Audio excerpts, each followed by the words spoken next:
Eu vou contar uma história para vocês. Há 20 anos atrás, eu fazia parte de uma mesa, numa associação. E eu vi uma das histórias mais tétricas que eu já vi na minha vida. E pode ser que alguns de vocês já tenham ouvido essa história aqui entre vocês. E se já ouviram, vão lembrar comigo essa história com dor. Uma certa ocasião, numa igreja de um certo lugar no Brasil, uma mocinha pediu licença para conversar lá na frente, no microfone. Ela frequentava a igreja um ano e pouco. E ela pegou o microfone da mão da moça que estava terminando a escola sabatina e falou: eu tenho que contar para vocês um pecado meu. E as pessoas paralisadas olhando ela falar. E ela disse: eu quero contar para vocês. Estava ali na igreja naquela hora, o pastor se arrumando ali, ajeitando alguma coisa. A esposa do pastor com os 2 filhos, mais ali no lado da esquerda, da minha esquerda. E a igreja toda ali junta. Vocês sabem que entre a escola sabatina e culto a igreja fica bem cheia? E ela disse: eu tenho que contar o meu pecado para vocês.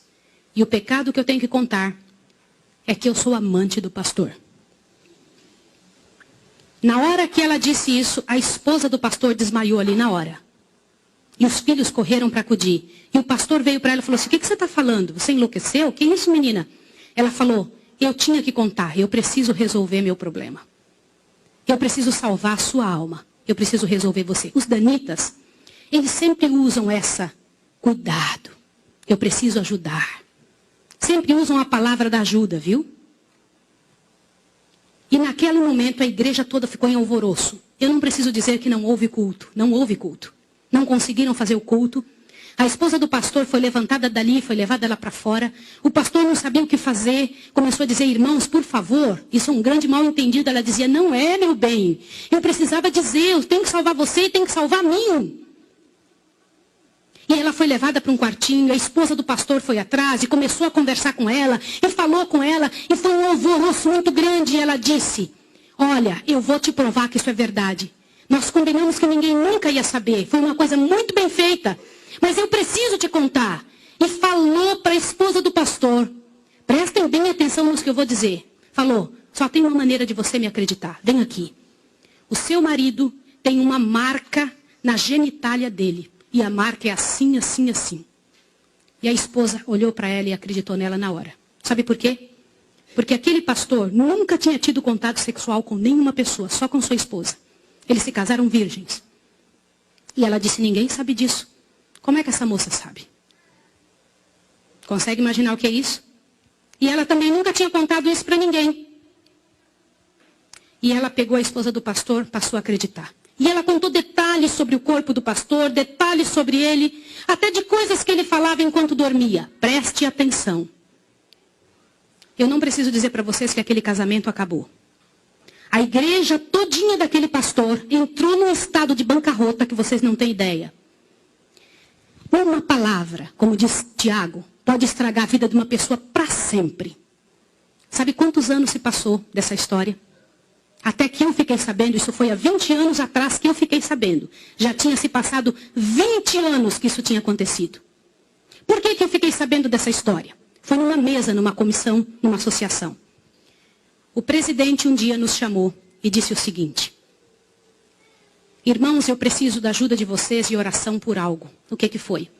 Há 20 anos atrás aconteceu a história de um pastor e contou toda a história para nós. Foi numa igreja assim, assim, assim, e nós tiramos a credencial desse pastor.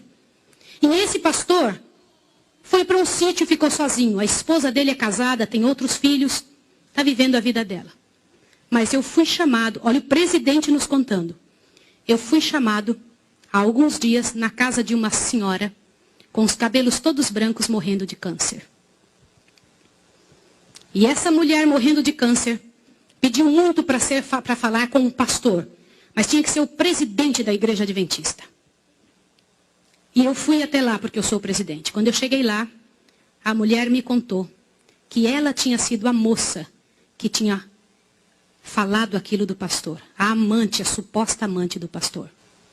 E ela contou para o presidente que ela havia inventado toda essa história. Mas como que ela sabia dos detalhes do corpo do pastor? Na ocasião em que ela tinha se apaixonado pelo pastor, Ela trabalhava como faxineira dentro do hospital.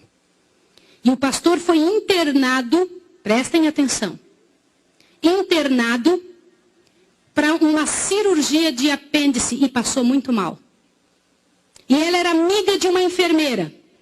E entrou dentro do quarto junto com a enfermeira, destampou o corpo do pastor e olhou o corpo do pastor todo, durante o tempo em que o pastor estava dentro do hospital em coma.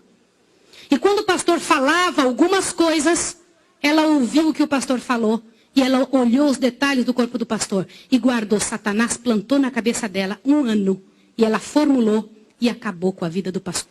E o presidente pegou uma credencial, foi lá no sítiozinho onde o pastor o coitado daquele pastor, o caluniado estava, e ele chegou para ele e falou, junto com uma comitiva dos irmãos, pastor, eu vim aqui te entregar a sua credencial de novo, nós descobrimos que era mentira. Sabe qual foi a resposta do pastor, irmão? O pastor disse assim, vocês me devolvem minha família e meus filhos também? Vocês me devolvem minha reputação? Se vocês não devolverem junto, eu prefiro ficar aqui. E esse pastor, uns dias atrás, eu soube que ele morreu lá naquele lugar. Quem foi a assassina daquele pastor? Não foi só aquela mulher, foram todos que falaram junto. Porque, gente, quando acontece um inferno desse, uma multidão de gente sofre, uma multidão de gente machuca, fica machucado. Meus irmãos, vocês me perdoem ter que falar sobre isso, mas é verdade. Existem muitos lugares que eu tenho muito medo de pregar, mas eu vou igual se me chamam. Porque eu vou falar uma coisa para vocês. Ontem à noite eu comentei que a vida de quem prega essas verdades é altamente prejudicada. Uma coisa desse tamanho é passada de boca em boca, de forma que apareça o inferno no final. Será que existem danitas no nosso meio? O céu é um lugar tão fabuloso. Não vale a pena, meus irmãos. Não vale a pena. Deus tem mais para a nossa vida. Tem mais coisas para ocupar a nossa mente, para fazer parte do nosso vocabulário, para nós pensarmos a respeito das pessoas. Vamos fazer um exercício? Pense bem da pessoa que mais mal você sabe dela. Imagine isso agora. Sabe o que vai acontecer com você? Teu coração vai se encher de paz. Porque é isso que acontece, gente. Se você não for capaz de abrir a sua boca para trazer paz para a vida de alguém, não abra a sua boca para trazer o inferno para a vida de quem quer que seja. Jesus ama as pessoas pecadoras e miseráveis. Todas aquelas que pecaram horrivelmente, Jesus ama. E Ele tem mais para oferecer para nós. Eu vou pedir uma coisa em nome de Jesus essa manhã. Uma coisa que é muito difícil de fazer. Mas se há alguém em nome de Jesus que falou algo de outra pessoa, ainda que seja verdade, e que não pediu perdão, que peça perdão a Deus agora e corra e peça perdão para a pessoa. Sabe por quê? Abre seu ouvido, que agora a parte principal desse sermão está aqui. Em nome de Jesus, abre seu ouvido. Eu preciso que você ouça, não deixa nada te atrapalhar.